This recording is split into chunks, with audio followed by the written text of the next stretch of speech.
Hey Doc, this one's for you. Canada goose feather picked up at my local pond, and we're going to turn this beautiful left wing feather into a fletch for an arrow. So first thing I like to do is cut it to a reasonable size with a pair of cutters, Dykes cutters.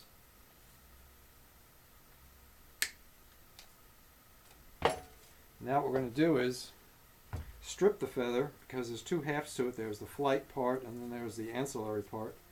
We'll take an X-Acto blade or a single edge razor blade, and there's a vein that runs down the quill, and we're going to allow the blade to run through that vein and cut the feather in half. And it kind of pretty much follows that vein on its own for most of the feathers. Some feathers it won't, but most it will do that. And there we go. Don't need this. Do need this. There's a nice left wing feather. Look at that. How cool. But we need to get the base really super smooth so that it can be glued or taped onto the arrow shaft. So what I like to do is I've got a couple of pieces of tin.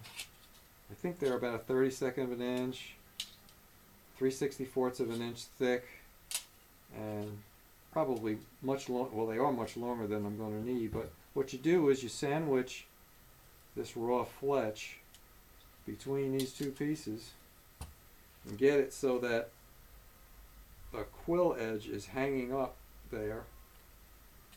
You can see that quill edge. And then I'll clamp it. Keeps it nice in place.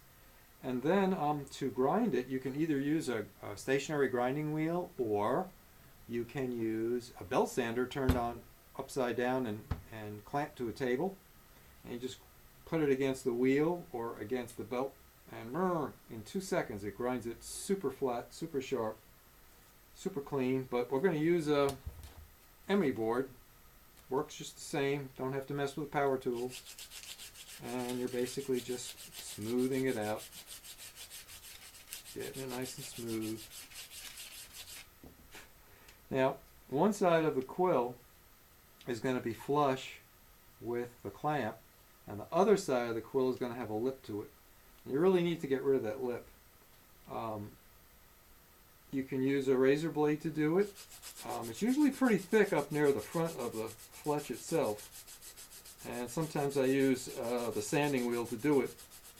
But what also works pretty good is a really, really sharp blade. And you just get down into there and it strips it right off. Real nice. See how nice it does it? And you can sand that portion down. And you can sand the top down. And in a relatively short time, we've taken that feather and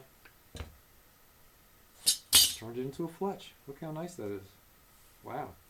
The cool thing about using goose feathers is that they're naturally waterproof. But they can't be dyed. They really don't take dye well. So they've got their own built-in camouflage, which also makes them difficult to find when you lose them somewhere in the bush. But anyway, that's how you make a quill. A fletch rather, out of a quill. There you go. Bye-bye.